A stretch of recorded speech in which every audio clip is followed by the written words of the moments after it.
Hey guys, it's Jay and welcome back to another episode of Foodie Friday.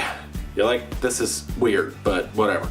We are making stuffed peppers today. Now there's a great debate I had with the cashier at the grocery store this week about whether or not to put fillers, things like rice and all that, in the stuffed peppers. I am a fan of it because it adds a little bit of nutrition. We can bring some fiber to the party and stuff like that. So this week, the stuffed peppers are going to be made with Farro. Now we've used stuff like brown rice before. I'm sure you can use barley. You can probably use quinoa, even though I've never tried that. But I do like farro. It's very similar to brown rice, cooks up like brown rice, and it's got a little bit more fiber and nutrients in it. Very nutty and cool. So let's give it a go. So this is pearled farro, which I think means that it has a little bit of the brown husk has been polished off of it, so it's a little quicker cooking. If you get regular farro, you have to soak it overnight. Sounds like a hassle. So I always get pearled farro. And I'm gonna prepare this according to the instructions on the package. So I have a medium saucepan on the stove, 2 cups of water. We'll set the heat to high and let this come up to a boil. So while our pot of water is coming to a boil, I'm gonna work on our meat sauce. This is actually the same meat sauce that I put together for the spinach lasagna a little while ago on the channel. But let's go over again really quickly how it's made. And we're starting, of course, as we always like to do, with some ground turkey. So to the stove again. So we have our good old trusty pot on the stove. We are going to put it over medium to medium high heat and add 2 tablespoons of oil, or thereabouts. I just kind of waved the bottle over the pot. There we go, our oil has had a few minutes to come up to temperature, so we will add our ground turkey and choppa until it is brown. Our water has reached a boil, so now I'm gonna add our farro, which I did rinse and drain.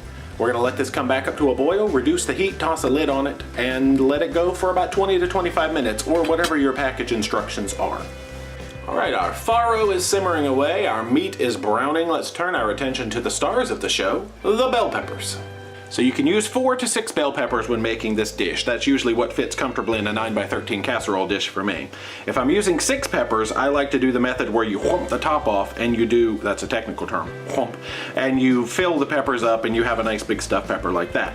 But we usually like to take these for lunch, and 1 big whole pepper with the other stuff that we take for lunch is a little bit much. So I actually like to take these, gently clean them around the top, slice them in half, and make little boats, if you will, little stuffed pepper boats. So 4 peppers will give me 8 boats. And don't worry too much if there are holes in the side of your boats. There are bound to be, and the goodness will just flow all around into the casserole dish. You'll see, trust me.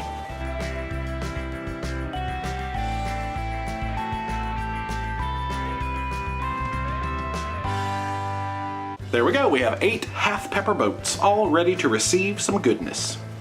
Now, a few minutes have passed, our meat is just now coming up to the phase where most all of the water is bubbled away from it, and it is nice and brown, so we are going to add to this party 1 large can of tomato sauce. This is a 29-ounce can, or you could throw in a couple of 15-ounce cans. 1 tablespoon of Mrs. Dash Italian seasoning, 1 tablespoon dried minced onion, 1/2 teaspoon each of dried basil, dried oregano and garlic powder, and about a teaspoon of salt.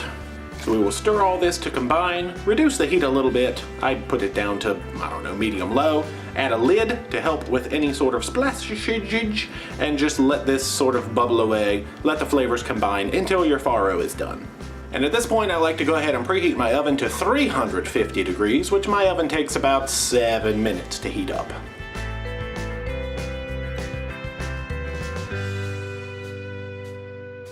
Now after 25 minutes of puttering away, the farro has absorbed all of the moisture nicely, so we are going to add it to our tomato meaty sauce mixture.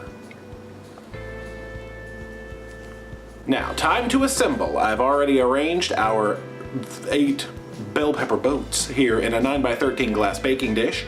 I kind of like to put it so that the openings of the boats face each other, and you know, that might help prevent a little spillage, at least in my brain, sure.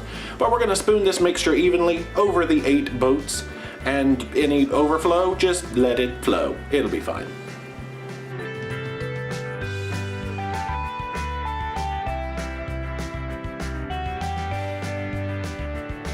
So we will bake this at 350 degrees for about 30 minutes.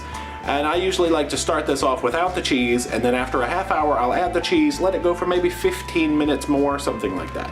Sometimes if I want super tender fall-aparty peppers, I'll let the total cook time be an hour, but 45 minutes should suffice.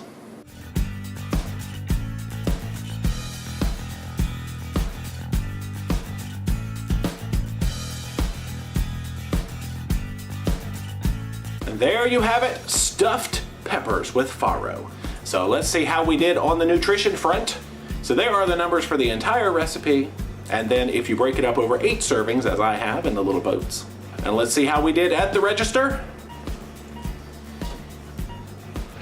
Excellent. So what I like to do is for dinner, we will usually eat 2 of these little boats and maybe something on the side. And then when we have it for lunch warmed up, we'll each have 1 little boat. And it's nice.